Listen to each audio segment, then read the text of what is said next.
चाहे वो ईडी का हो, चाहे वो सीबीआई हो, चाहे वो लोकपाल हो, स्वतंत्र एजेंसी सिर्फ नाम का स्वतंत्र रह गया है। वो बीजेपी गवर्नमेंट की कठपुतली बन के रह गई।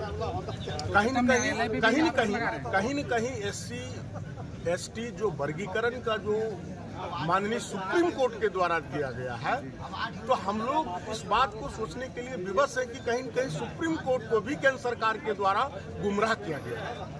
इसलिए आज इसको लेकर के एससी एसटी सामाजिक संस्था ने पूरे भारत में बंद का आह्वान किया गया है। और उसको लेकर के क्योंकि दलित, पिछड़े, अति पिछड़े लोगों के मजबूत करने के ख्याल से ही झारखंड मुक्ति मोर्चा का गठन हुआ है। और खास करके एससी एसटी इसका अभिन्न अंग है। और इसके साथ यदि अन्याय हो रहा है तो हमारे इस बात को ध्यान में रखते हुए हमारे केंद्रीय कार्यकारी अध्यक्ष माननीय हेमंत सोरेन जी ने पूरे झारखंड मुक्ति मोर्चा समिति को, पूरे प्रदेश के सभी जिला के संगठन को ये निर्देश दिया गया है कि एससी एसटी संगठन, सामाजिक संगठन के साथ सबसे सक्रिय भूमिका, एक मजबूत भूमिका निभा करके इस चीज का विरोध दर्ज कराना है, ताकि जो केंद्र सरकार का जो इसका पीछे से हमेशा ही बैकडोर से ये प्रहार करने का इनकी नीति है, कहीं न कहीं इस केस में भी सुप्रीम कोर्ट को भी केंद्र सरकार के द्वारा गुमराह किया गया है। इसको लेकर के आज ये आवाज पूरे भारत में आज उठाया जा रहा है, जिसके साथ झारखंड मुक्ति मोर्चा के आज गोड्डा जिला झारखंड मुक्ति मोर्चा इकाई के हम सारे साथी आज 6 बजे से लेकर रात 8 बजे तक के बंदी में अपना सक्रिय भूमिका निभाई।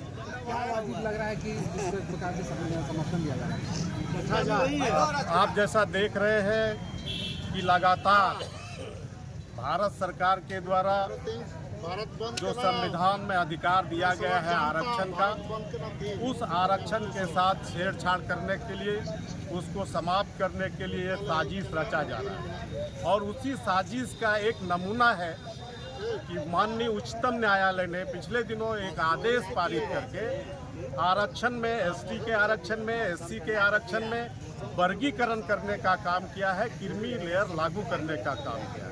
इस क्रीमी लेयर को लागू करने का मेन उद्देश्य है कि यहाँ के दलित समाज के लोगों को, पिछड़े समाज के लोगों को, अनुसूचित जाति और जनजाति के लोगों को आरक्षण से कैसे वंचित किया जाए और उनको किस तरह से 2 भागों में बांट करके अपनी राजनीतिक रोटी सेका जाए।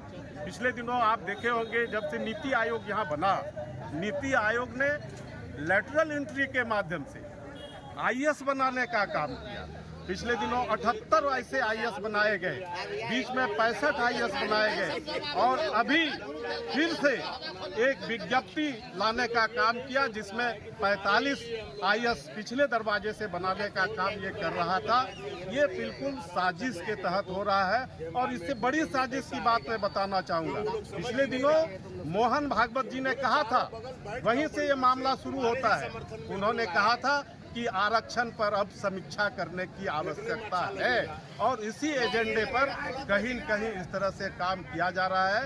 इसलिए आज भारत बंद का आह्वान विभिन्न सामाजिक संगठनों ने, विभिन्न राजनीतिक संगठनों ने और यहाँ खास करके इंडिया गठबंधन के तमाम दलों ने ये समर्थन देने का काम किया है। और हम लोगों के माननीय मुख्यमंत्री और झारखंड मुक्ति मोर्चा के कार्यकारी अध्यक्ष ने सख्त निर्देश दिया है कि आप लोग नैतिक समर्थन के साथ साथ सड़क पर उतर करके बंद कराने का काम करें।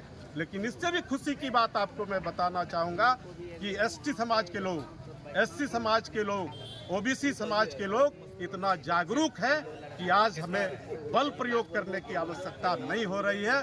सबों ने स्वेच्छा से बंद करने का काम किया है और ये भारत बंद अभूतपूर्व बंद होगा।